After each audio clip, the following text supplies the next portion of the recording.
What's going on, everybody? Welcome. It is a crossover show this evening. It's Breaking Bet, my podcast, with my other podcast, The College Experience. My boys, Colby Dant, Noah Beanick could not be here, a little MIA.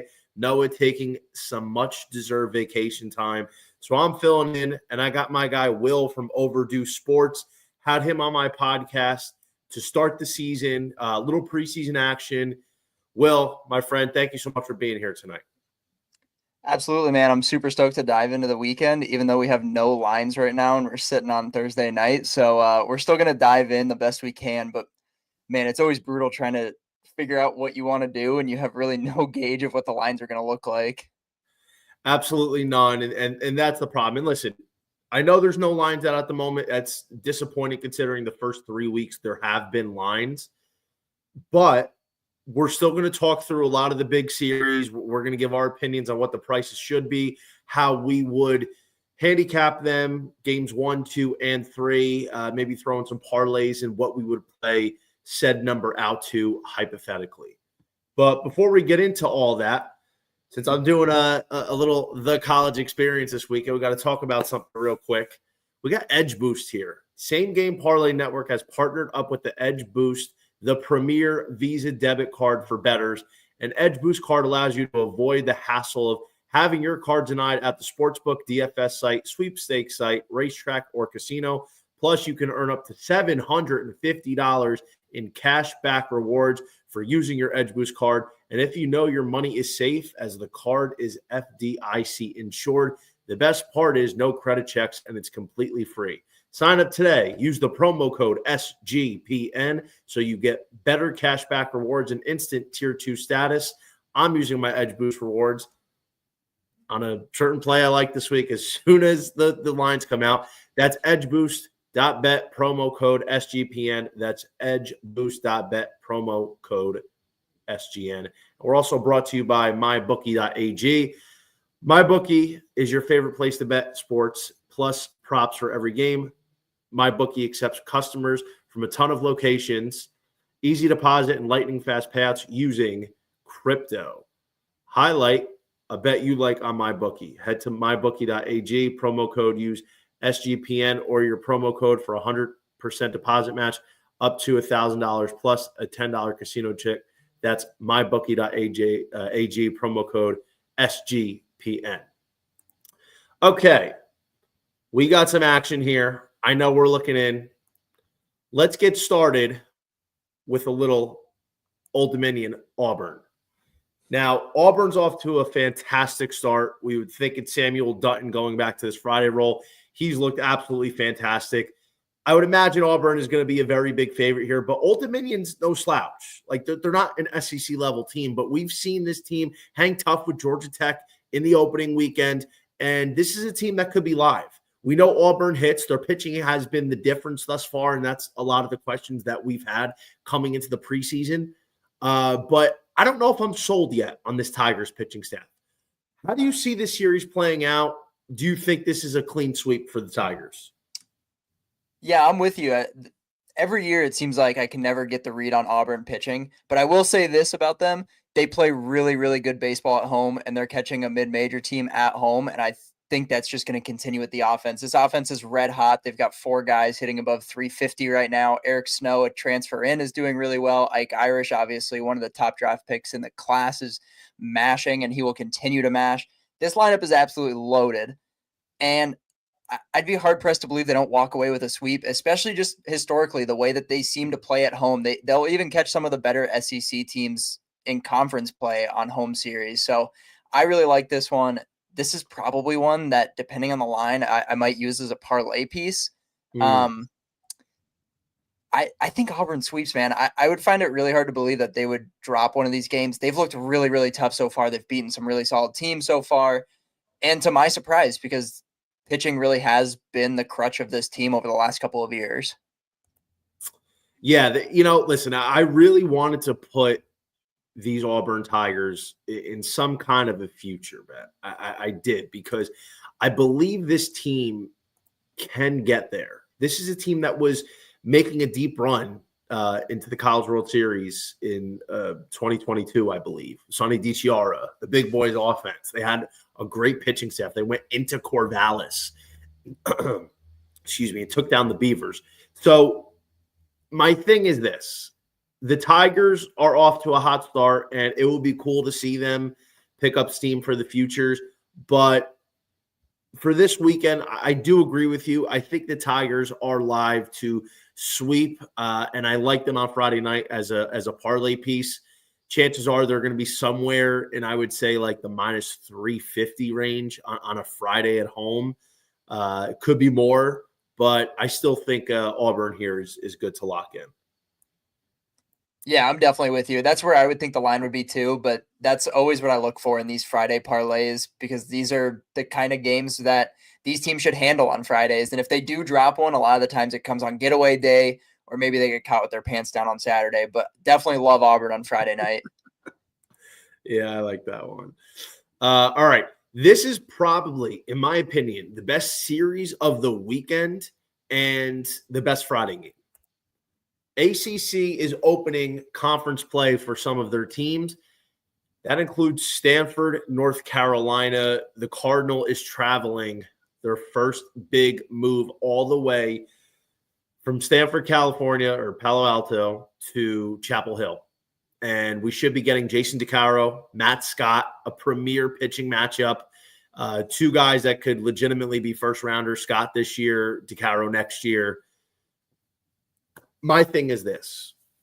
Stanford's shown me, hey, you know what? They might be a better team than a lot of us thought. I didn't think Stanford was going to do that much. Had a lot of questions about their pitching, after Scott and Christian Lim.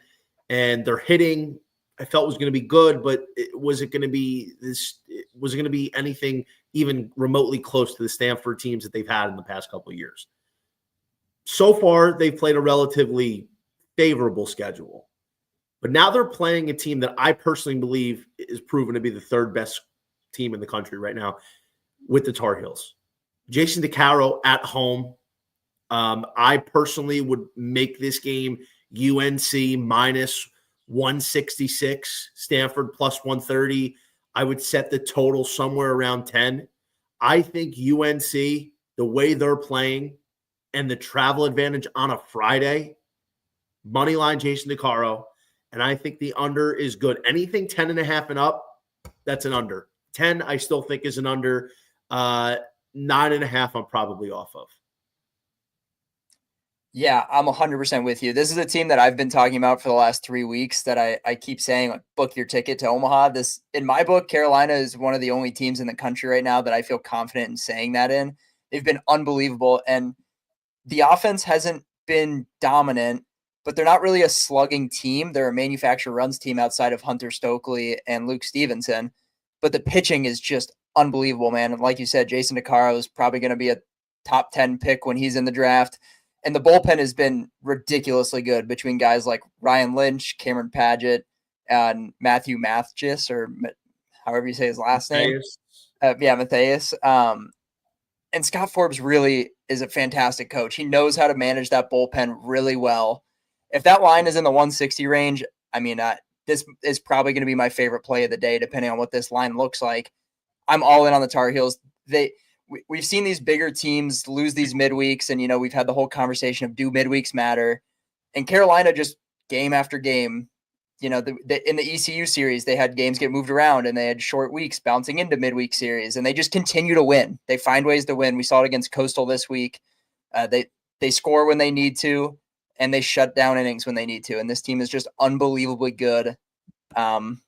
Give me the Tar Heels, especially on Friday night. I want to see what the line is, but this is probably going to be one of my favorite plays of the day tomorrow. Yeah, this is the game that I've been circling because I'm like, all right, well, you know what? We have actually a legitimate series. It's ACC. I want to see how the travel affects Stanford. That was one of my big question marks about them going from the Pac-12 all the way to the ACC, where basically every team is from North Carolina and South. That's a tough travel over the course of a season.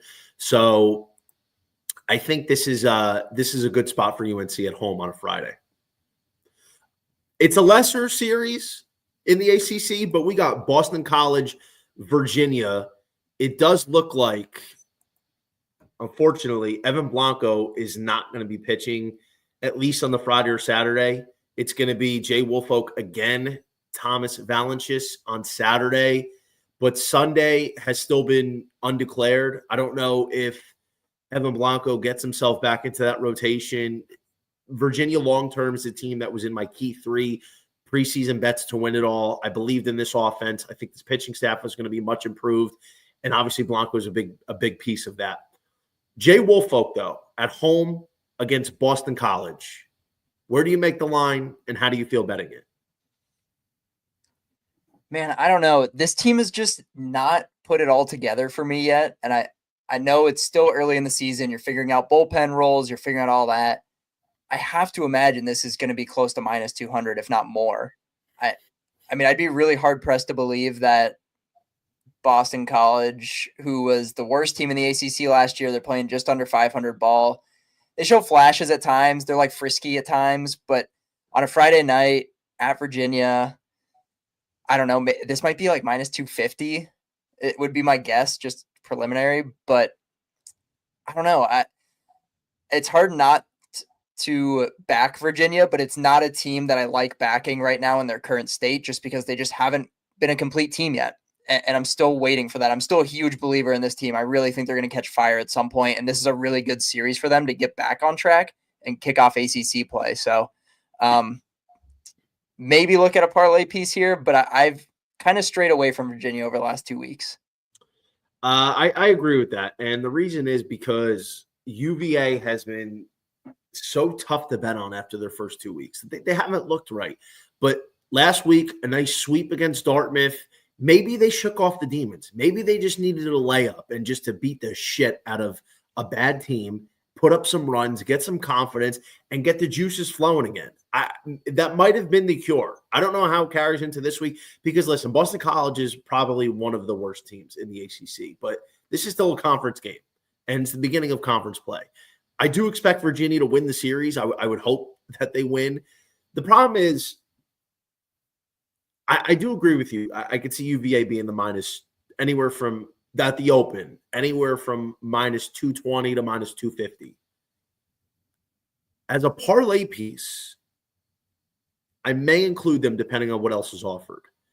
But the issue that I'm running into internally, Jay Woolfolk is consistently inconsistent. This kid gets his pitch count up elevated very often, very early. He gets himself into trouble with base runners where he's got to work out of these jams. And yes, in a normal UVA middle of the season when their offense is grooving, I can live with that. But if their lineup throws up a dud, then you're in tough shape here. So I need to see what else is out there. UVA is a tentative yes in a parlay, but I would wait further confirmation until the other stuff comes out. Yeah, I'm 100% with you. And I'm going to throw this out there about Woolfolk as he's struggled giving up the free passes so far. And Boston College is a team that looks to run. They're 32 of 34 on stolen bases in 9 games. So if they do offer any free passes, this is a team that's willing and able to run. And that's the kind of team that these bigger programs get caught by a lot of the times. I mean, we saw VMI do it to Virginia in a midweek and they almost caught them. And Virginia walked away 6-4.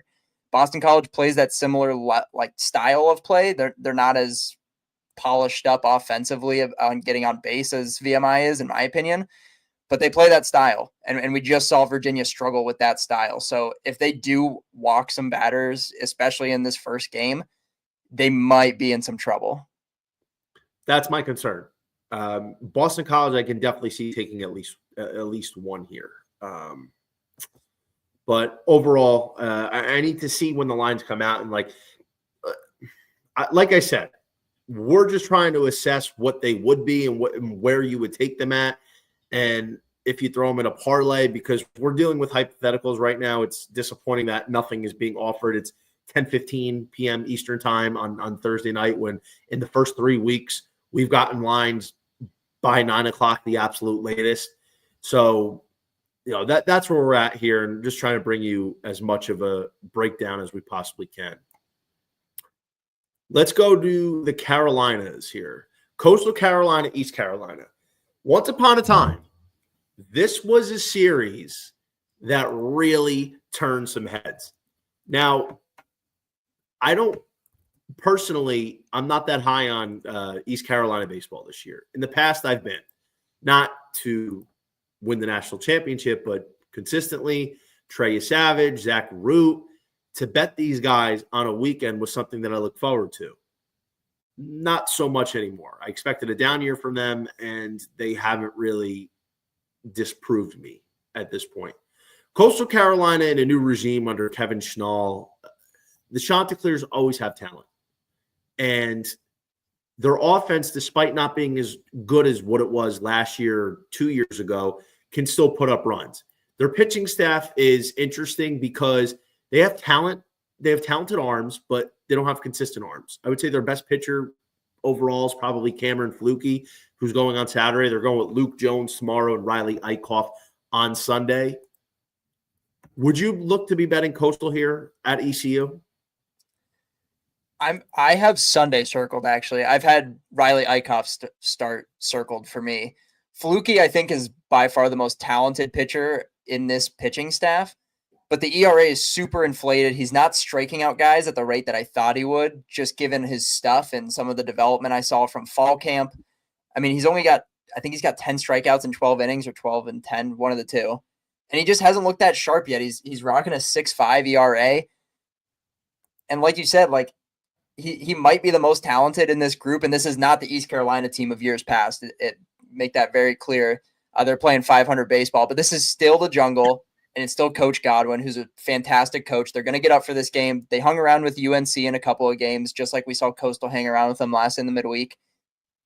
I like Coastal here. I definitely have Sunday circled. I want to see how games 1 and 2 kind of play out for Coastal, how the bullpen gets used, but Riley Eichhoff has been the dude for them as far as consistency is concerned. He's got 19 innings on the year, 14 strikeouts. He's got a 1.83 ERA, a sub-1 whip. So that's a guy I'm looking to back right now. He's shown the most consistency in this staff. I don't know what they're going to get on Friday and Saturday, but the offense for them has been really good. And it's without Blake Barthel really producing at the level that I believe that he can.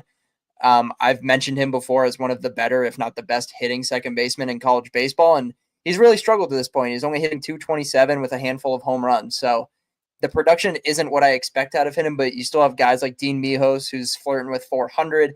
And then you have my favorite catcher in the draft, Caden Bodine, who's putting together a pretty solid season so far, hitting over 300 with 10 RBIs. Yeah, and I had to learn this the hard way. I thought they might have changed this year. But Coastal historically on the road has not hit. For whatever reason, they can't hit. And yes, they're going to a hitter's ballpark. But does that concern you at all? Yeah. It's a tough environment, no matter what. No matter who you are going into the Jungle, they're always going to show up regardless of how good or bad that ECU team is. There's going to be people in those seats, and that place is going to get rowdy. And I don't know if this is technically a rivalry, but for me, it always feels like one just because they're two of the better mid-major programs in the country year in and year out.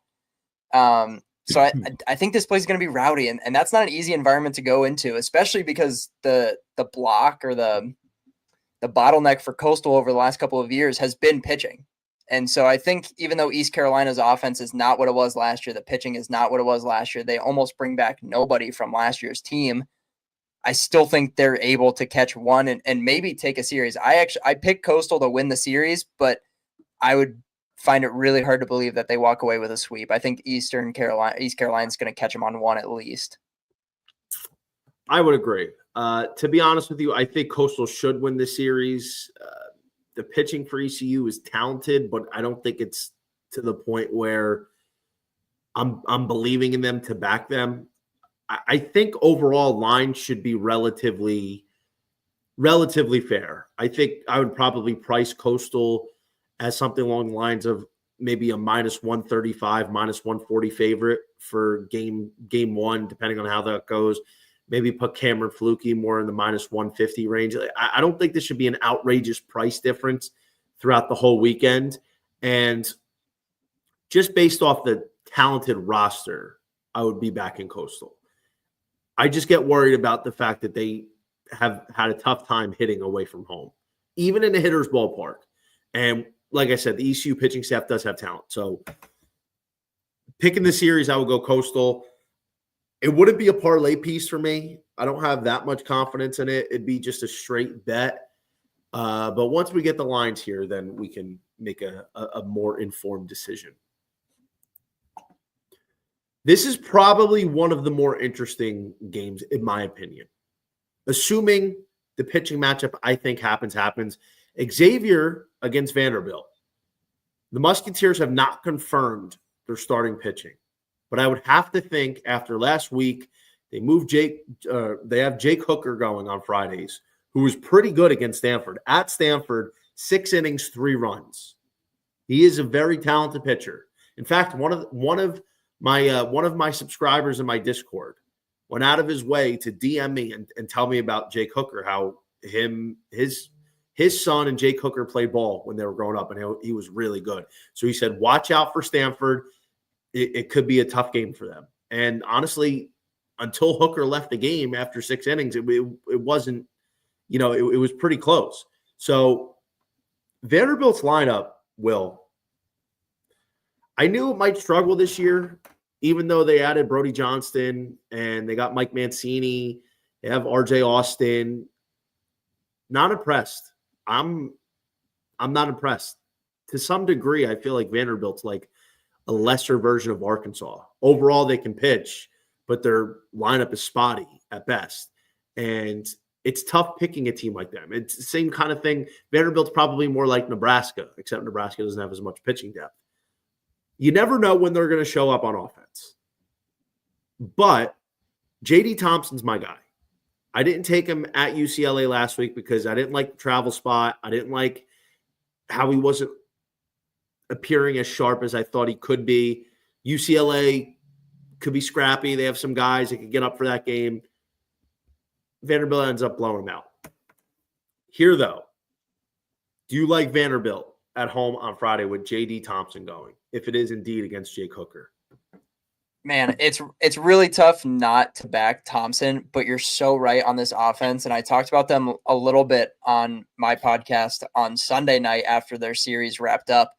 This offense has virtually no power in it. They have 7 home runs as a team, and 3 of those 7 home runs come from guys with 23 or less at bats. So not guys that are in the lineup consistently day in and day out.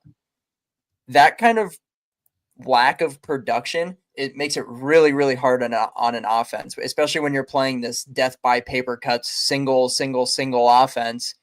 If you get shut down at all, which we saw in their last game, I think they scored 2 runs on 9 hits. So when you're putting up production like that and you're unable to drive gaps with extra base hits, with home runs, and in this day and age in baseball, home run is king, it makes it really, really tough to win games. Having said that, it's still Tim Corbin. It's still Vanderbilt in Nashville. I think Xavier hangs around in this series more than what people would probably expect, given that Vanderbilt is still hanging around in the rankings, and it's Vanderbilt against a team that probably shouldn't be in this game. I think this series is going to be pretty close.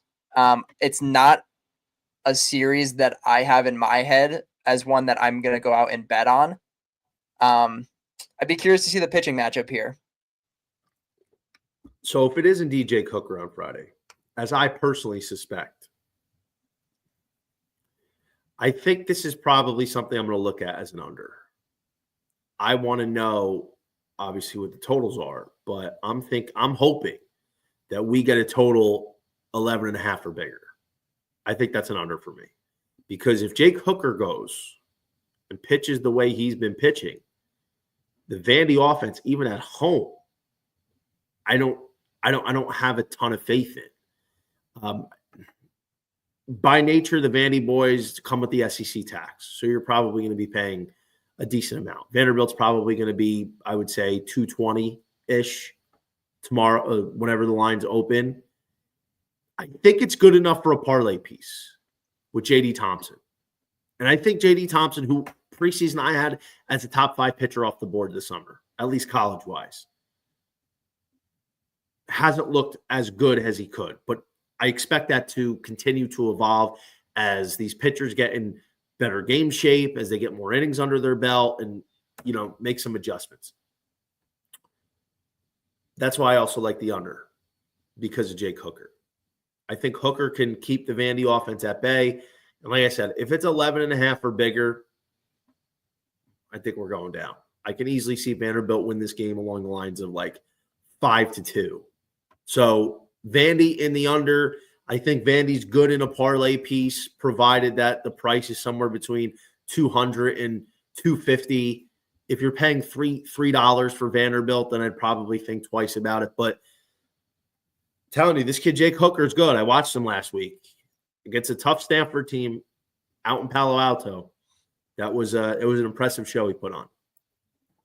Yeah, especially in game one. And I've been able to watch Xavier a couple of times this year, one specifically against Oregon State. Yeah. And they have pieces in the bullpen. To me, the bullpen isn't deep.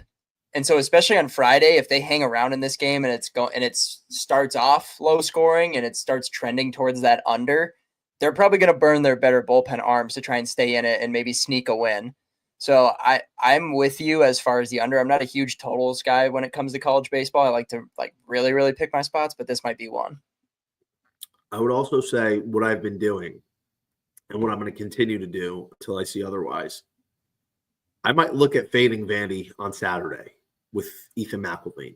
Ethan McElvain has shown me nothing. I don't like how he's been pitching. I think he's been hanging his off-speed stuff. His fastball's good. His fastball's mid to high 90s from the left side, but he's not commanding the rest of his pitches consistently. He walks batters, and he hasn't really faced elite competition. He faced a couple good teams, or faced a good team in the Desert Invitational. Okay, great. But it's not been good enough for me, and I think right now, fading Vandy on Saturday is probably the move until he shows you something else. I took Vandy on Sunday with Cody Bowker going because Bowker actually has been playing well. And in a layup matchup against UConn off a Saturday loss against USC, where they scored one run, I thought they would bounce back, but Bowker got lit up. And to nobody's surprise, the Commodores couldn't score. Ended up scoring 2 runs. So Vandy is a very pick and choose your spot with them. They're very, very hot and cold. It's a Jekyll and Hyde team right now, and that is why betting on them or even against them can be dangerous because you just don't know when they're going to show up. But J.D. Thompson, I think they will show up for. Yeah, I'm with you there. And I also had them on that. That was the game against UConn. I believe they had 2 runs on 9 hits or 10 hits and just 0 run production. So many guys left on base, no extra base hits. Like, those are the things you got to do, is especially when they get into SEC play. That stuff is really going to have to pick up for them to be competitive. Yeah. Let's take a quick break here. Got a little read for you guys. Let's get to Rhythm. Rhythm is throwing an epic March Madness party, and you're invited. All Rhythm users are invited to a First 4 watch party Wednesday, March 19th at the awesome Stadium Swim at Circa Las Vegas.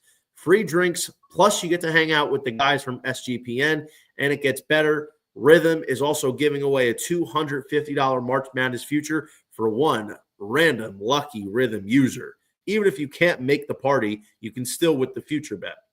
Come by and use Rhythm to help you fill out your bracket and make some bets while you are there. Rhythm's March Madness stats and success from 2024. With UConn winning, our percentage was 39% higher than in ESPN brackets as a whole. Rhythm had 34% brackets. ESPN had 24.7 brackets.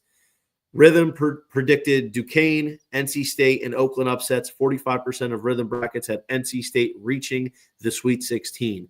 A free party plus a chance at a $250 bet.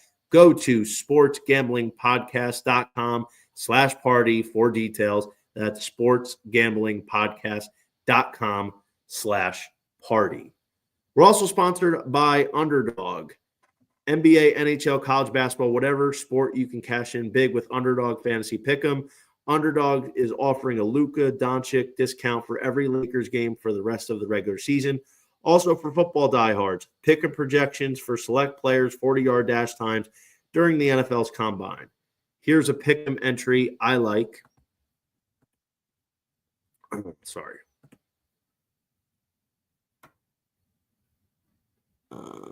So sign up with promo code SGPN to claim your special pick and first-time deposit offer up to $1,000 in bonus credits. UnderdogFantasy.com promo code SGPN. All right. Sorry, something we don't do on Breaking Bet with the reads here, so I do apologize. Gotta get our sponsors in over here.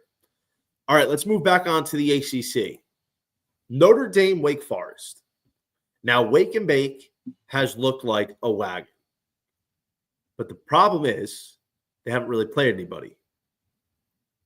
Played Maryland last week, and I mean, if that's the best team on your schedule through 3 weeks, I wouldn't really call anybody they've played a true test to their path for an ACC victory or conference win. Wake Forest is known for the pitching lab, Will. They've turned around the career of Rhett Lauder, and they polished Chase Burns up to a legitimate monster, among other pitchers. Now they've got Logan Lunsford. They brought him over from Mizzou. They have freshman Duncan Marston. They brought over Matt Bedford, who was Notre Dame's Friday guy last year. They have Joe Ariolo, who's out of the pen. So they have this different concoction. They don't have a Chase Burns or a Rhett Lauder this year, but their pitching has looked good so far. No slouch. The pitching lab, it's great. And the offense looks good. Merrick Houston looks like a first rounder this year. I know he was getting first round grades preseason, but all these other guys have been producing. But at what point do we say, hey, this is the competition and Wake really isn't as good as they're leading on? At what point do we say Wake is probably more along the lines of what they were last year? I think this series kind of dictates it, to be honest with you. I mean, their pitching has been ridiculous. Logan Lunsford has statistically been one of the best pitchers in the entire country. Matthew Dallas, you didn't mention, got brought in from Tennessee. He's been stellar in a starting spot as well. This is a team that historically schedules lesser teams in the beginning, though. It seems like every single year they just play like NEC teams and a couple of okay midweeks. And for whatever reason, UNC Greensboro just has their number when they go to Greensboro, who ended up beating them again this year in what felt like a carbon copy of their game last year. It's tough to say because this is a team, like, you have to see it against real competition. I say real competition, against like good competition to really believe it. And I think this is kind of where it starts. Notre Dame is a middle to bottom of the pack ACC team, more or less. Feisty at times, but this is a big series for Wake Forest to kind of stamp who they actually are this season. If they come out and they just dominate and the hitting continues to be ridiculously good like it has been, and they keep doing the Wake Forest thing in that pillbox of a stadium, you can say that they have some high aspirations. And the pitching staff, if they look really good again, we can say, okay, maybe they are who we think they actually are. But if they come out and they struggle, or maybe they drop one and Notre Dame competes with them over the 3-game set, I don't know. We might look at them in a completely different lens, but it's so hard to get a read on the teams that just don't play anybody for 3.5 weeks before conference play. I never really know what to make of it. And those teams are always bound to lose a midweek because you just get fat on NEC teams all early season. Wake's going to be going with Logan Lunsford on Friday against Jack Rattle. Saturday's Matthew Dallas against Jackson Denny's. Blake Morningstar is the Sunday starter versus Rory Fox. So the interesting thing is Wake has legitimately 4, maybe 5 options that they can go with on a weekend. But it seems like they've penciled in Logan Lunsford for their Friday starts. Crazy. Logan Lunsford was something of a mess last year at Mizzou, but he had his moments where he was like, oh, okay. Throws a ton of curveballs. But my thing is this is where I need to see the line, because I'm not rushing to bet Wake Forest. I would be okay laying off them for a weekend, maybe seeing what happens on Friday and going back and making an adjustment for Saturday, because say Wake Forest is minus 250 for an ACC game, and you're getting Notre Dame in the plus 180 range, it's probably worth a shot to take them on one of those games. I think there's a realistic chance even a Notre Dame team can go on the road and steal one from Wake Forest. It is hard to sweep a team in conference, especially if it's early in the season and, like we said, it hasn't played much competition. So that's a game I don't have anything official on, but just wanted to give my thoughts on where I think the series might go and how I would approach it. Yeah, and you said it's Rattle on Friday for Notre Dame? Yes. I would look at Wake Forest on Friday, and if it's Denny's on Saturday, that could be one where I maybe stay away and or look at Notre Dame to maybe potentially catch them. A lot of the times when I am looking at these pitching matchups, and I know it's not the end-all be-all, I just like to look at strikeouts compared to innings because it gives you a good indication if that guy has the ability to miss bats. And against this Wake Forest lineup, if you don't have that ability to miss bats, you're probably going to run into a little bit of trouble. Rattle's got 9 strikeouts in 9 innings, so he's like right at that line. I know the batting average against is really, really solid, but Denny's is at 19 strikeouts in 15 innings, a little bit better, maybe showing a little bit more of an ability to miss bats, less walks per 9. So something to think about. But you're right, this is probably not something I'm going to include because sometimes these teams, when they run into, and Notre Dame by no stretch of the imagination is a dominant ACC team, but when you start to bump up and you get into conference play, these bigger teams can look lost at first, almost like they're shocked that they're playing legitimate conference baseball again. So I'll be really curious to see how Wake Forest looks in the first real test, I suppose this would be. Yeah, and it's interesting because Notre Dame's 8-1 to start their year, but they played North Florida, they played Iowa, they beat Iowa 2-1 in 11 innings. UMBC, Stetson, they had a nice win against Stetson, who's a tough program, but I think they might have been missing Jaden Hilton, their best hitter. Stetson was. They swept Belmont last weekend, so nothing really there. So I think it is interesting, and we got a comment here from my guy. Dilly Daggers, how much of a step down has Notre Dame taken since they took down Tennessee a couple years ago in the Supers in Knoxville? They took down a big step. They had a lot of veterans on that team, and they had Link Jarrett, none of which are there anymore. That's why, personally, I predicted Notre Dame to be one of the bottom teams in the ACC at the finish preseason. So I think that should probably answer your question. But it was worth us talking about this, Will, for this week. Back to the SEC. Jumping back and forth, baby. SEC, ACC, maybe throw in a little Sun Belt there. Got to keep you on your toes. New Mexico State, Texas A&M. Now, ordinarily, I wouldn't have brought this up because a lot of these SEC teams are playing these layups. This is sort of like the week 1, week 2 schedule where the SEC is playing nobodies. It's their last tune-up game before they go into battle. It's like it's like, think about the medieval times. Think about Game of Thrones in season 2 when King's Landing, it's Bronn and the Hound and all the soldiers are drinking and having a good time before they got to go to battle. This is the SEC drinking and having a good time before they have to go out there and fight Stannis Baratheon in conference play next week. Texas A&M obviously has been having major issues. They were the number 1 ranked team coming into last week. They had a horrible weekend down in Houston. Now they're number 14.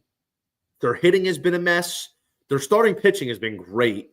That's really the one shining light on this team. The bullpen has experienced some issues. They're getting used to dealing with life without Evan Aschenbeck and Chris Cortez. Josh Stewart's been missing time. They need him to come back. What are you doing with A&M this weekend? New Mexico State, they should be a pretty big favorite, but are you putting Texas A&M in a parlay? Say Texas A&M's minus 350. Are you touching A&M whatsoever this weekend? No, I can't. It's one of those things, like, it feels like they've just been the talk of Yes. college baseball.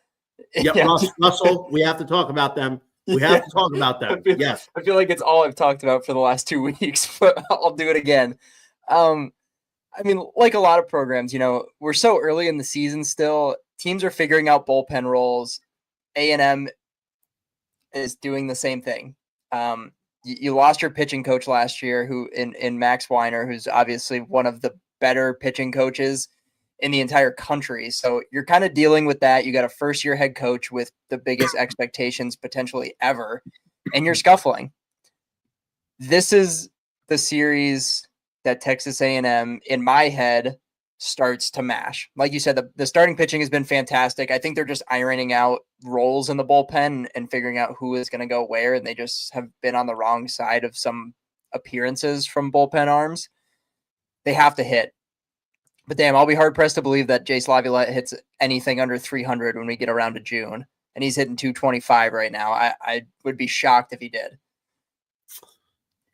I won't touch them, though. I'm not willing to touch them in their current condition, especially because, like you mentioned, I think this line can be minus 350. So I agree with everything you said, and I think they need Caden Sorrell back like 3 weeks ago. That's a big piece. And I never thought I'd be saying, wow, Caden Sorrell might be the missing link. But the truth is, Caden Sorrell had a really good year last year, even though his stats don't jump off the screen. He does things, and he does things that go unnoticed. And he's a big line mover in the offense. And obviously last season it went unnoticed because you have Braden Montgomery, who's a star. You have Grahovac, who's going off as a freshman. You had Jace Laviolette, who was pushing 30 taters. You have other guys in the lineup that were producing. But this year, without Montgomery and you lose Grahovac, what Sorrell brings, in my opinion, is that bridge in the middle of the order. Because you have Caden Kent, who I like that move to the leadoff. I think that was a good move. Then you have Laviolette, who eventually is going to figure it out. Wyatt Hensler's probably been their only offensive bright spot for the Aggies. But Caden Sorrell, what he can do, I think you could toy with him, putting him in the cleanup spot. That can bridge the gap between the top of the order and the middle to bottom of that lineup, because now everybody slides back a notch. Hayden Schott right now, I don't think he should even be in the lineup. Binder up, it's hard because you have to find a way to do without some of these guys, which means you need some of these freshmen to step up. So I think Sorrell coming back will be big. Josh Stewart, obviously. But I put Texas A&M on the no-bet list last week after they hosed me with that Friday game against Arizona, where they were commanding 90+% of it and just completely unraveled in the ninth inning. The defense was booting the ball. It looked like they were playing soccer. Absolute disaster. So for that reason, Texas A&M is off my no-bet list. I don't care if they're even minus. They could be minus 150. I still probably wouldn't take them. I need to see them come around first. But wanted your thoughts on what the Aggies were doing here. Yeah, I'm with you. It's just not a team I'm willing to back in any manner right now. Totally understand, because I feel the same way. All right, DBU. This is a good midweek. This is a good mid-major series. DBU at ULL. So Louisiana, Dallas Baptist are usually two of the better mid-major programs. DBU, for whatever reason, keeps their best pitcher on Saturdays in James Ellwanger. I don't know why. I mean, you lose Ryan Johnson. It's a huge void to fill. I would have thought Ellwanger was going to be going on Fridays. You got to correct me who the Friday guy is. It's something Micah Dean, maybe, I believe. Let me check, actually. Is Borberg their Sunday guy? Because Borberg has gotten a couple of starts. He might be. See, this is so many. They've got a bunch of guys with starts. Borberg may have started the midweek this week.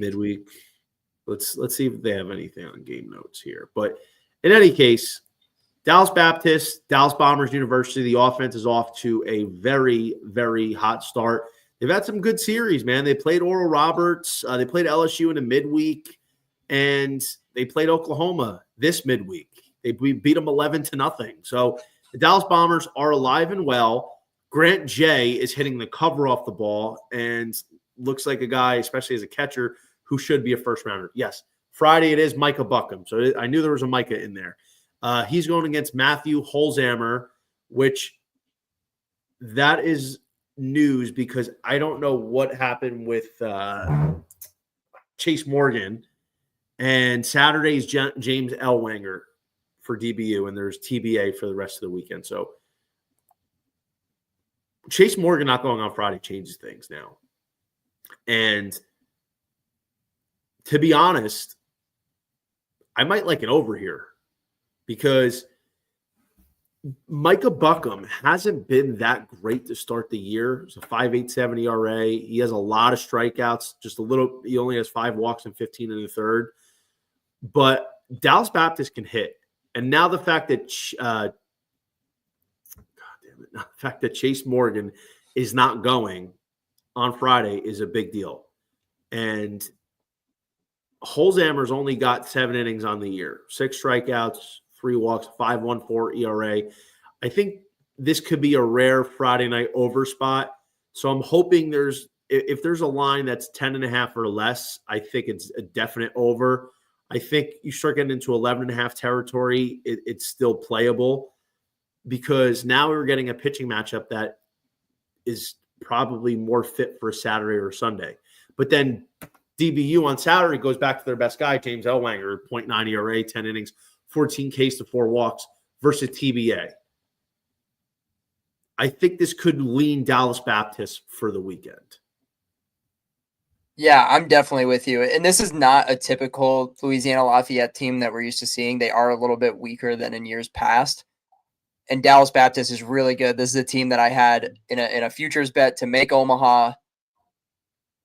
They're really good. I actually really like that over spot that you did bring up. ULL is striking out at like a 27% clip for what it's worth, and Bucknam does strike out a lot of guys. So potentially ULL could get shut down on just swing and miss stuff.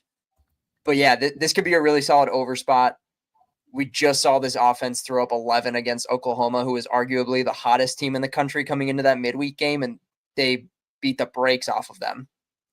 Grant Jay, like you said, is just going berserk. Chayton Krause has a ton of RBIs. The production of this lineup is one of the best in all of mid-major baseball. I think DBU takes the series fairly handily. Dare I say a sweep? I could definitely see them taking 3. I know the Teague is no joke. That's a really tough place to go, and especially in win 3. But DBU is really damn good this year, and Louisiana is just not what they typically are. And I think this is a good spot for DBU to take at least take the series.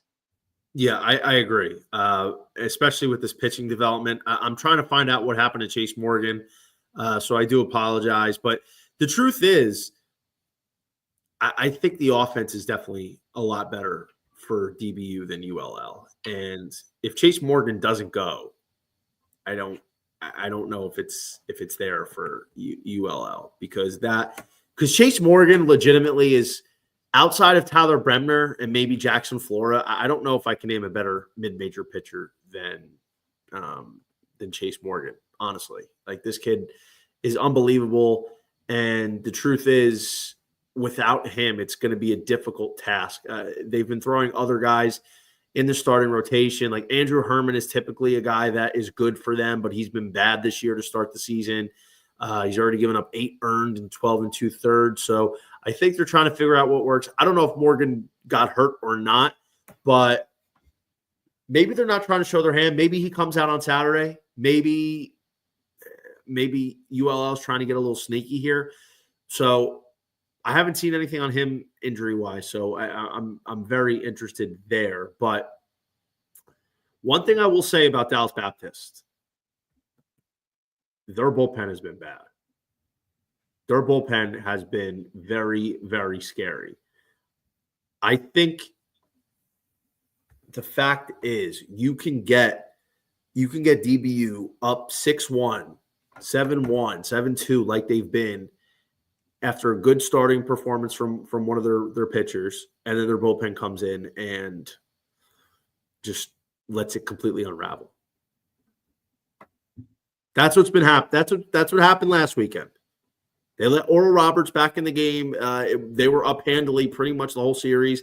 They let him back in, and I mean, it's something that caught my attention, and I think it's a worth bringing up at least. Yeah, at times the bullpen has struggled. I will say that. They do have Mason Peters as their closer, whose ERA is not indicative of how solid he really is. He had a really solid year last year between the rotation, and they kind of bumped him back into the bullpen, trying to use him more as a closer. And he had the huge blow up spot against UTRGV, where they went on that crazy 11-run ninth inning, and I think he gave up 6 or 7 of them. He's a really solid arm. And I would be hard-pressed to believe that he struggles like that all year. But yeah, the bullpen is definitely prone to give up some runs here and there. But man, this offense, just the way it battles, I don't know. This is a really, really tough task for Louisiana. I agree. I think overall DBU is where I will go this weekend for if they offered serious prices, that's where I would go. I think it could be higher scoring tomorrow. Saturday, I like it more with Elwanger. If Chase Morgan doesn't go Saturday, I really, really like it. So that's where our head's at for DBU Louisiana. We've got a few more we highlighted here. Let's go to the Big Ten. Oregon, USC. This is, I would say, probably a top 2 or top 3 series of the weekend. Interesting. We're talking about teams that haven't played anybody, and that's the Oregon Ducks. They've been putting up 5 touchdown spots.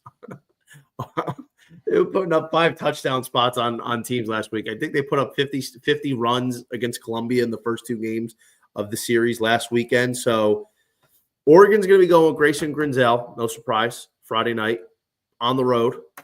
First, Caden Hunter. For some reason, USC decided to unstake their normal Friday guy from last year, Caden Aoki, and move him to Saturday. And Caden Hunter is going on Fridays nowadays. Where do you like this price to be? I would think Oregon should be the favorite with Grinzel, who's, even though he struggled early, the Ducks look good thus far. And now with Mason McConaughey going down for Nebraska, which is a huge loss, that sucks. I hope he gets better soon. Nebraska, my preseason Big Ten winner. Oregon now is a clear favorite with nobody in sight. You think the Ducks are on upset alert this week? I do. I think that this is the best series of the weekend. And originally, earlier in the week, I did my preview show of the weekend. I did pick Oregon. And man, I don't know. Every time I think about this series, and every time I look at the numbers and I look at these games, I'm like, damn, they just might be on upset watch. And like you said, Grinzel has not been what he's going to be. He struggled out of the gate. He's got a 6.32 ERA, but this is a guy that was a preseason All-American. He's one of the better arms in the country. He's arguably the best arm in the Big Ten when he's rolling. He's going to figure it out. Having said that, Caden Hunter and Caden Aoki for USC on Friday, Saturday have been ridiculously good. Caden Hunter's got 20 strikeouts through 15 innings, pitching to a 1.8, and Aoki's got 20 innings in 16 innings, or 20 strikeouts in 16 innings, pitching to a 2.7. These two guys have just been unbelievably good, and it's really hard to take Oregon's offense and what they've done. I believe they're averaging 19 runs a game right now. You have to take that with a grain of salt. They've just assaulted teams to this point in the season, and they lost, and they won some weird games. They won that 11-inning game against Rhode Island where their pitcher went 10 1/3, and Oregon walked them off 1-0. Like they've shown flashes of being beatable, but if you're Oregon, this is the series that you have to dominate, because I think this is where we figure out if they're really a top 15, a top 10 team this year. if USC gives them trouble and if USC does put them on upset watch and it takes the series, I think it kind of opens up the Big Ten a little bit. And we say, okay, maybe USC has a shot. Maybe Penn State, who I love in this conference, has a legitimate chance. Maybe UCLA sneaks in.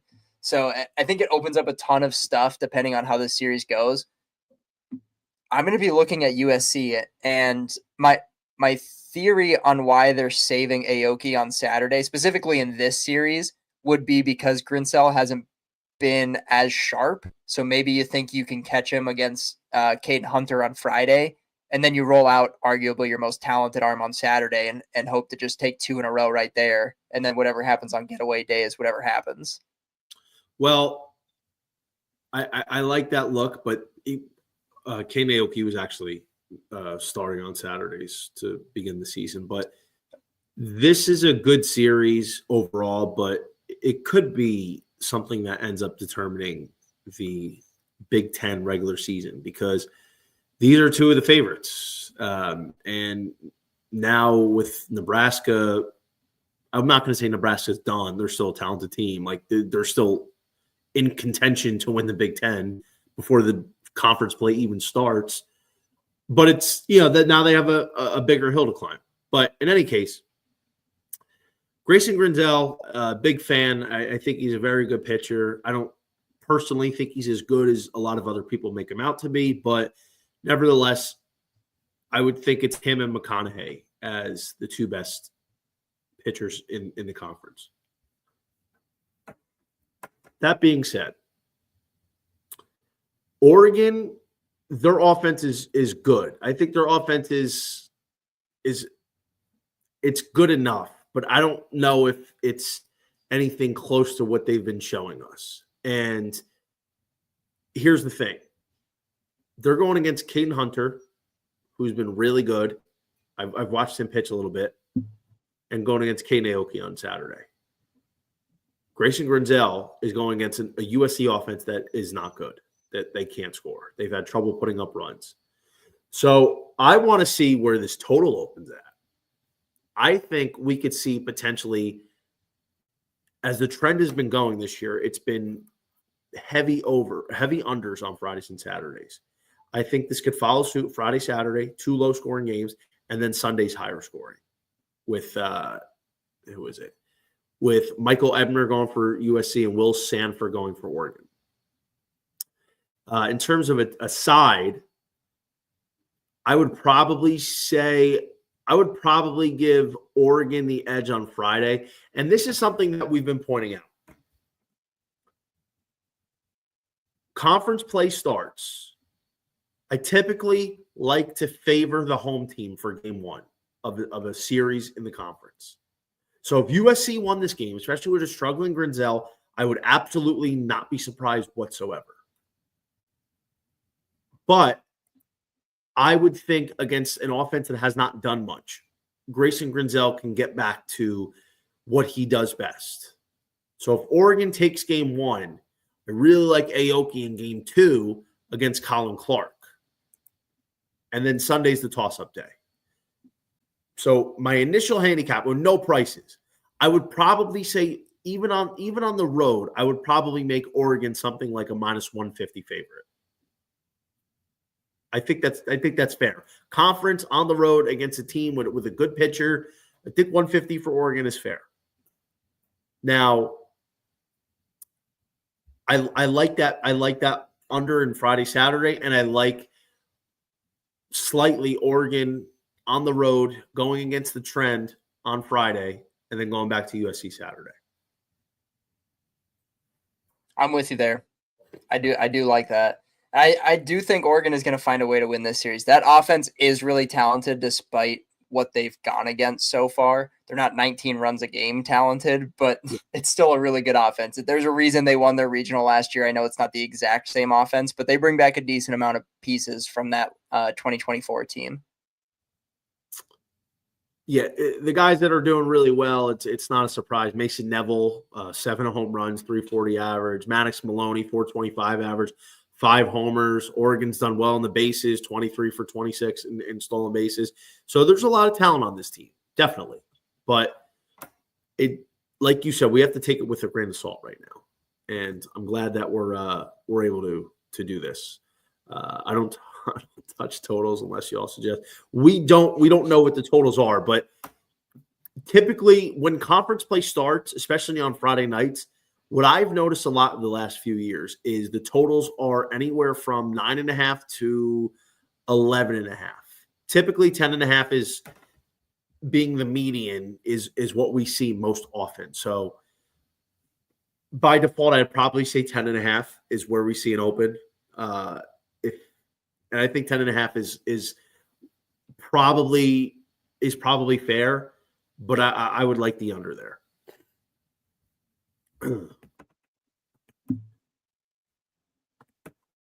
The Big Ten, Indiana, Penn State. Like you, I took a piece of Penn State at a super long price as my Hail Mary to win this conference because I felt like you that this team was being slept on. Oh, Penn State's a football team. Well, you know what? Penn State's got a baseball team now too, and they're hosting Indiana, who's kind of gotten it together last week. Started out really slow. Devin Taylor wasn't looking good. But now here comes Indiana, bro.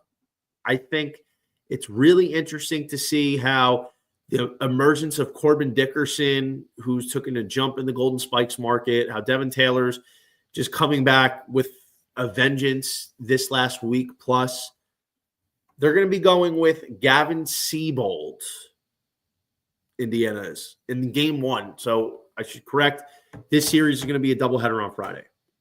I don't know who's pitching. We haven't heard anything official for Penn State, but I would think Ryan DeSantos, their best guy, who they recently moved to the Friday role, is going to go game one here. At home, game one, and typically if the lines are put out, in a doubleheader, you only get the game one lines. I think it's Penn State. And I'm hoping Penn State's a dog in this one. I could see Penn State definitely winning game one, but I could also see them take the Friday sweep.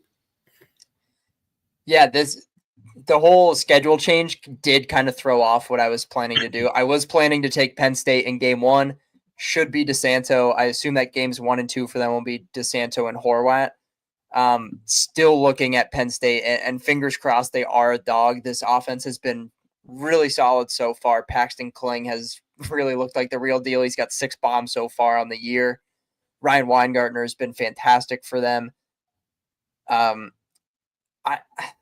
This is just a really solid team, and these are the two teams that I took to win the Big Ten. So this is like a matchup of my two Big Ten darlings. So I just like am invested in this game because I want to see if Penn State is really what I think they can be, and I want to see Indiana start to get back on track after they really struggled.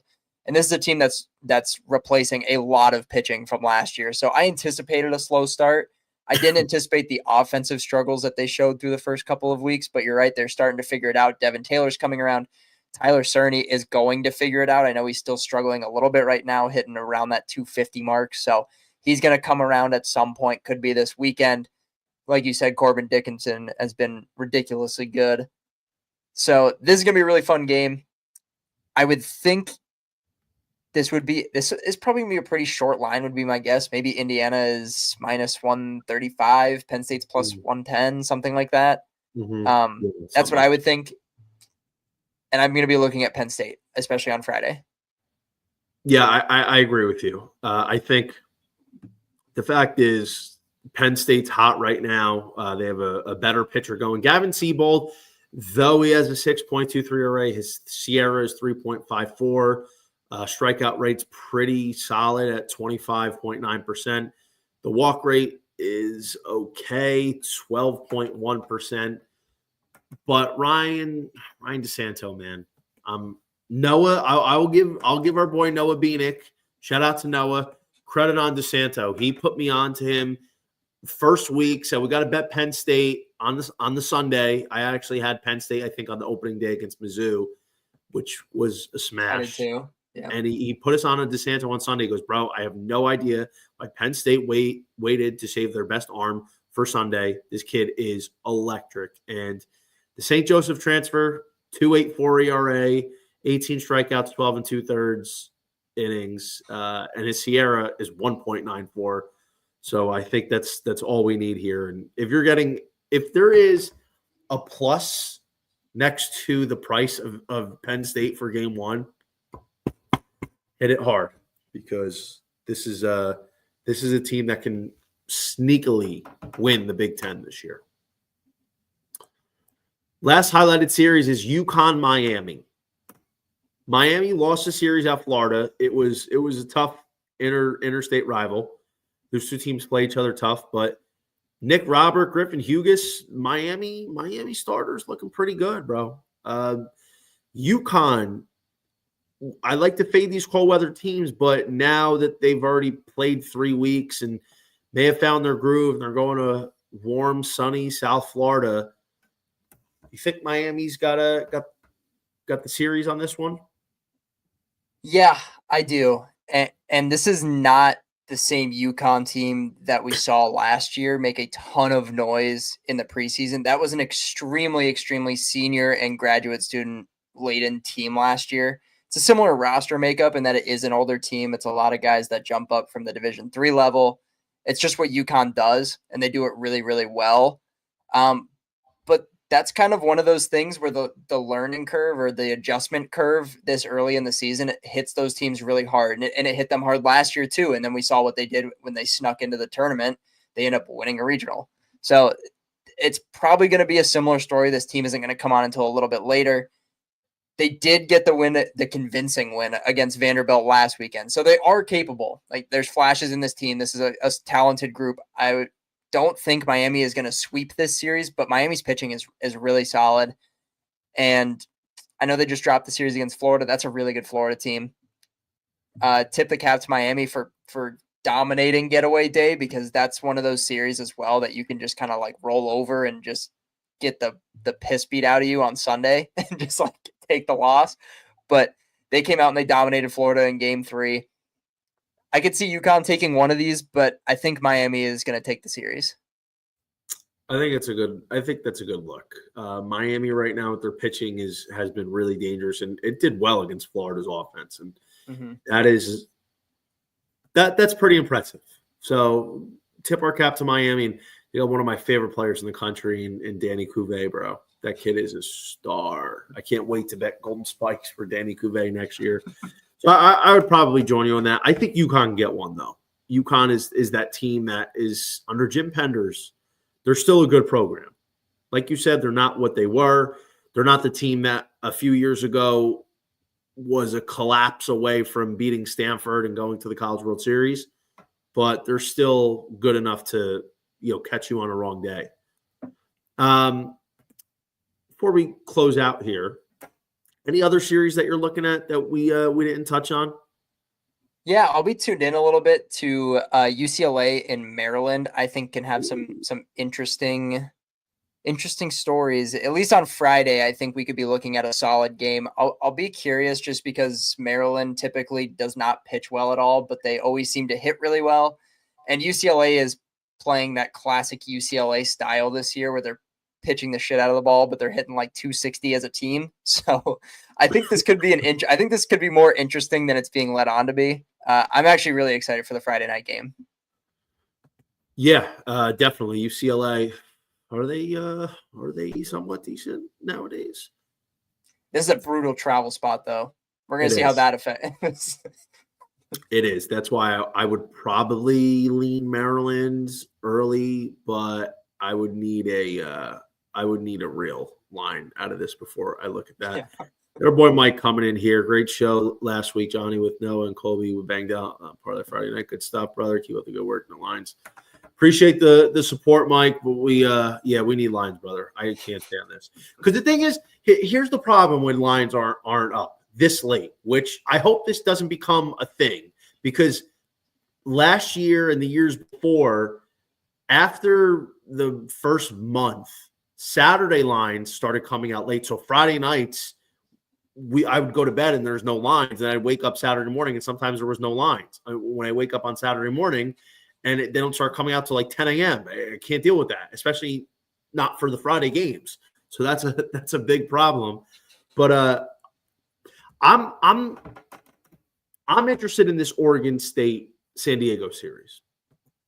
I say this because Oregon State was a team I put on the no-bet list after not last week, the week before. I don't like how Oregon State looks. I know this is a very talented team, but the simple fact is, if not for Easton Talt, freak athlete, goes and runs 90 feet in right field down in Arlington this past weekend against Baylor and basically jumps over the wall into the bullpen to rob a home run that would have ended up tying the game, they might have lost to Baylor on Friday night. And had it not been for Ohio State's disaster of a pitching staff and bullpen, they probably lose to Ohio State on Sunday. I think they lost to Auburn on Saturday too, if I'm not mistaken, right? I believe so, yes. They have not looked good. They lose to Oklahoma 2 Saturdays ago, and they lost to Minnesota on Sunday. The pitching staff, while it's high octane, is very inconsistent. Nelson Keljo, I think he's a good pitcher. I just don't – he's not a Friday starter. You can't have him in a Friday role. Dax Whitney's a freshman, so I'll give him a pass. Over time throughout the season, I expect this kid to really develop and mature into a legitimate Friday night starter that Oregon State can ride for the next couple seasons after this year. And Ethan Kleinschmidt, I like. I think Kleinschmidt's a good enough Saturday guy, but there's too much inconsistency. And when it comes to that bullpen, there's only a couple of arms that have really proven to be nails. Otherwise, you just don't know what you're going to get. Lineup, after their first 5 guys in their lineup, it's a mess. Ava Arquette's killing the ball. No qualms there. Trent Carraway, Gavin Turley, Jacob Krieg. Bottom of their lineup is becoming a problem. So if those first 4 or 5 guys don't carry the offense, then they're shot. It's done. Don't even bother playing the rest of the game. And that's translated these last couple of weeks into Oregon State, A, either losing games they shouldn't lose, or B, letting teams that are nowhere near their talent hang around. Against San Diego, a bad San Diego Torero team, they should blow them away. So I'm not betting on them. They need to prove it to me before they can get off my no-bet list. I have a very strict criteria to get off my no-bet list. Oregon State is joined by a couple of other top programs. I want to see how they perform this weekend. Do they lay it on a Torero team that's not good? And I believe the game is in Corvallis. That's a series that you have to win and win convincingly. Like, no, oh yeah, our bullpen closed it out. We almost blew a lead and we won 7-6. Like, no, none of that. Did you win 12-3? Did you win 35-1 like Oregon did last week? But that's what I need to see to get some confidence in Oregon State. And the fact is they're playing an independent schedule this year, which, to be fair, their schedule is not easy. They play some tough teams, Will. But I'm curious more for the fact that how does the committee look on them at the end of the year? They play an independent schedule. They're not part of a conference. So how do they determine if they're a regional host or a super regional host or anything along those lines? Yeah, I'm with you with almost everything you said on Oregon State. I mean, this is a team that in that same weekend where they lost to Minnesota beat the brakes off of Virginia, who we were just talking about, we think is going to figure it out. And a team that you and I both said that this is an Omaha caliber team. So they do have some Jekyll and Hyde in them. They've shown really, really strong flashes of it, and then they've looked really bad at times. And with San Diego, I think this team is getting a lot more hate than they deserve. They've played a brutal schedule. They played TCU in week 1, and they took them to extras once, and they lost by 1 on getaway day. They went to Arizona, and they lost 5-4. And in game 3, they led for like 7 innings, and then Arizona blew it open towards the end. They lost 12-6.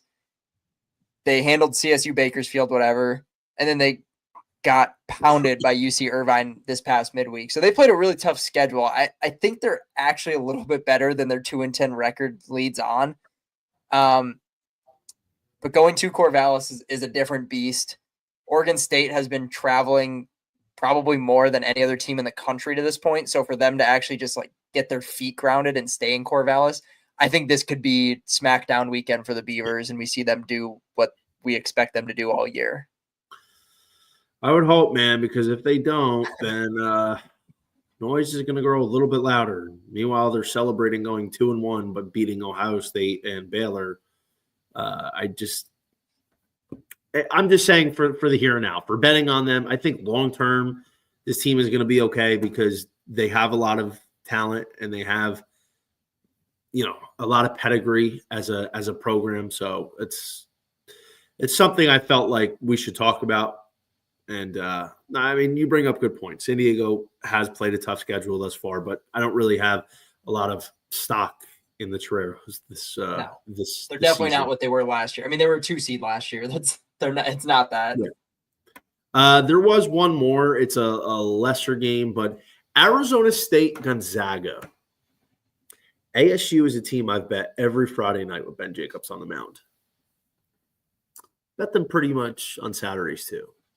ASU is on the no-bet list now after they somehow blew Friday night. They're, I think, 1 strike away from winning the game. 1 strike. They were up 1 in the top of the 9th, 2 outs, man on third, 2 strikes to I forget who on Minnesota.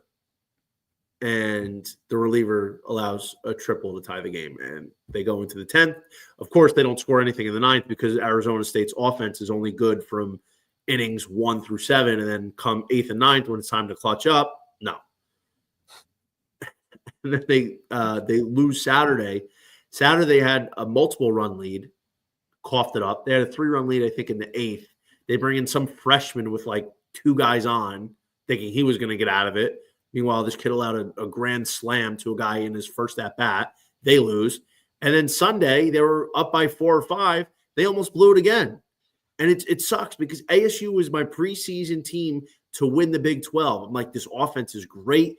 They have a stud in Ben Jacobs. They have a good pitcher in Saturday and Jack Martinez. And now this kid, Jaden Alba, on Sundays is actually pretty decent. But their bullpen is a disaster. It's disgusting. And it just keeps happening. It's like a broken record just playing over and over and over again. I don't know what to do about it. They have 1 good reliever in Josh Butler. So Arizona State hosting Gonzaga. Where would you put the line? Where would you consider playing them in a parlay? How are you going about this series? This is probably not a team that I would parlay just because of the blow-up potential with them late in a game. The last thing that I want in any sort of parlay is knowing that if we get to the 7th inning with a lead, it's not just let's get it to the finish line. Like, things could hit the fan really fast. I don't really know where this line is going to be, to be honest with you. Maybe I don't know. Say this. Every Friday night, for the most part, they've been about minus 238 at the open with Jacobs on the mound.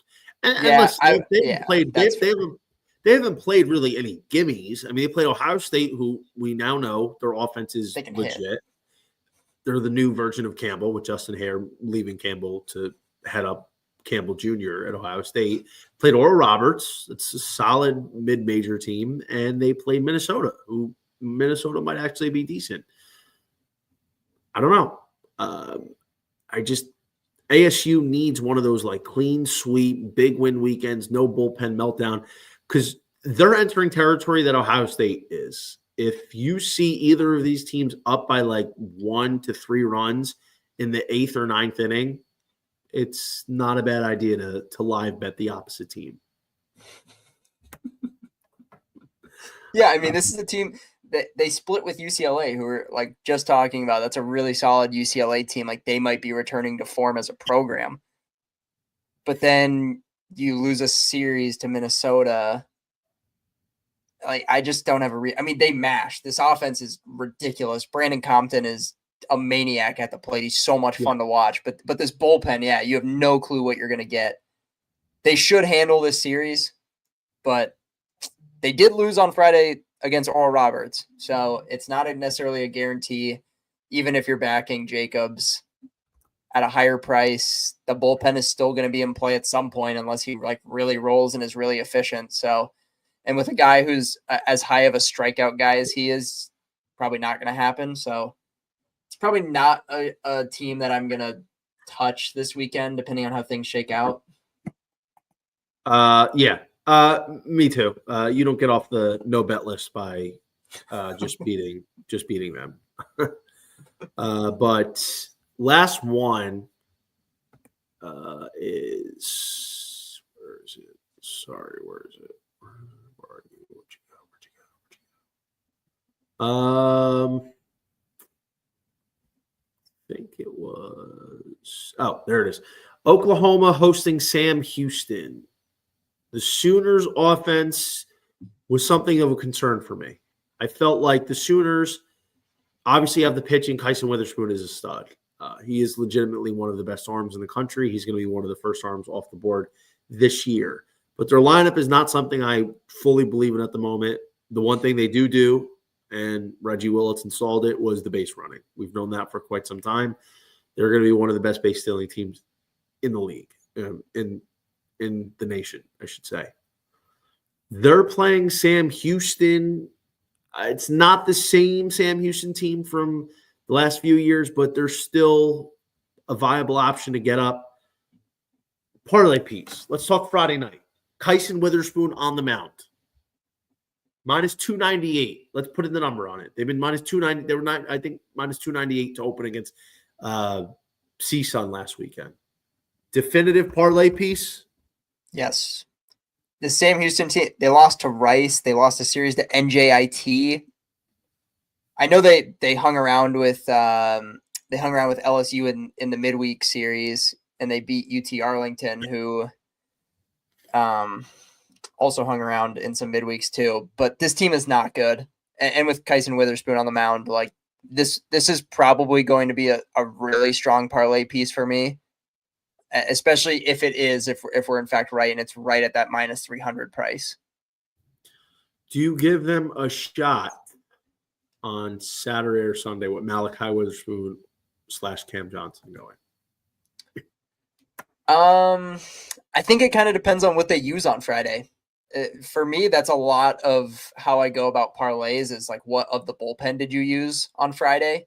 And if they end up using a lot of the bullpen, or they use some of the better arms, or if they just simply don't dominate, like if this game is a kind of a yucky one and they win 6-2, I might stay away and say, all right, you don't have Kyson Witherspoon on the mound on Saturday, so let's stay away. But if they really dominate, this might be one of those series where I just parlay them 3 times, and as long as the price isn't like outrageous by the time you hit Sunday. Fair point. Well, there is some good news here. The good news is one of my Discord, J World, appreciate you. He put me on to Bally Bet. They have lines out and some interesting ones here. Some of them, a little shocked. North Carolina minus 265 at home against Stanford. No totals there, but the UNC, I was hoping for about a full dollar less. But in any case, we're looking at a big favorite for UNC, it seems like. Now that you know UNC could be over $2, you confident in that parlay piece? Yeah, I still am. Yep. Yeah. I still really like it. Yeah, I do too. I think just Jason DeCaro, the way he's throwing, it's such a hard one to lay off. Oregon, USC, Oregon minus 175 at USC. That might change the thought now. Caden Hunter against Grayson Grinzel. Now we flip the thought process. Well, Grinzel hasn't really been that good. Hunter has been good, and they're at home. And they're getting plus 133. And you could take the 1.5 at minus 112. I mean, you could play that game. I mean, if Oregon wins, do you think they just blow them out? That's like the thing. It's like, see, this is why it's hard when teams haven't played anybody. But Hunter's been decent. He's been really good. That might be I hate to fade Grinzel just because I'm a big believer in him, but That might be a USC spot. Maybe it might. And one more we were talking about. Penn State on this book does have a plus in front of it. They're plus 107 to That's all I need. That's all I need. That's all you need to hear. To Indiana's minus 137. But also sometimes these other books that aren't as popular, as well known, this one's Ballybet, they do offer lines that are a little outrageous that they're not going to be as dramatic on BetMGM or DK. So, maybe we can get an idea of just how they look, but they might not be that big. Maybe UNC isn't that dramatic. But all right, before we wrap it up here, got to do this. Do it every week. Let me set this beast up.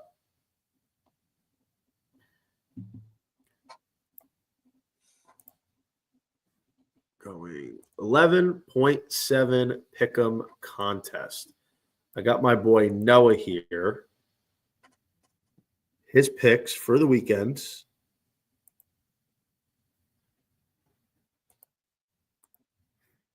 Hang on one second. They usually handle this. All right. Can you see your screen? Can you see it? Yep. All right. So Noah is part of 11.7. He joined the Pick'em contest. These are his picks. Coastal Carolina, East Carolina. He's going Coastal. Agree? I know you agree, but I'm on that. Yep. Coastal. Would agree. FAU, FIU. Give me the Owls. I agree. Another road team. Oregon, USC. We're back to it. I got to go with what I actually picked in this thing. Give me Oregon, but this is probably gonna be the closest one of the weekend in my book. I agree too. I think they split Friday, Saturday, and I think Oregon's going to take Sunday. I think ultimately they have the better offense, even if it's not as good as it's projected. I don't like USC's offense enough to think that they can take this series. Yep. Penn State, Indiana. I think we both know where we're going there. Yep. Give me Penn State. Like the Nittany Lions. We're going to a deep mid-major. Missouri State, Wichita State. Give me Wichita State here. I'm going to slide with Missouri State. I know they've played some tough games, and they have a team that I think Missouri State they were on the board here for a pick'em contest in the last couple of weeks, and I think we're on the right side of that one. UCLA, Maryland. Give me UCLA. Maryland doesn't have 3 games worth of pitching. Wow. Do they have 3 games worth of hitting, though? Yes, they do. But I think UCLA's pitching is good enough to hold them down. Give me the Bruins. Wow. I'm going to go with the Bruins, too. Tough travel spot is an issue. Yeah. But I do agree. I like UCLA's pitching staff. I know Maryland can hit. They have guys hitting the absolute cover off the ball. But ultimately, I think I'm going to go with the pitching here. I like what UCLA's got going on the mound. Maybe Rock Chalowski can deliver something good for us. But that's going to do it for us here on the Combo Breaking Bet TCE podcast. We appreciate you listening. We got over 1,000 viewers tonight. I do apologize that we couldn't get legitimate lines out from DraftKings or BetMGM, but hopefully now you have something to carry in for when the lines do drop and have an approach on how to attack the Friday slate and the rest of the weekend. So, Will, really appreciate you coming on the podcast tonight. And, this was a tough one. They didn't really have anything tangible to talk about in terms of mathematics, but thank you for soldiering on, my friend. Always, man. Love talking ball with y'all, and hopefully next time we have lines. Yeah, that would certainly be nice. But everybody in the chat as well, want to give a shout out to you guys. You knew we didn't have lines, and you stuck with us, and we're active in the chat. A lot of chats going on, so we really appreciate that. And we'll be back next week. Noah should be back from his sabbatical at Disneyland. and we'll be able to run it back for the first true full conference slate across the board. Everybody, thank you so much. Have a great weekend. Let's catch some winners.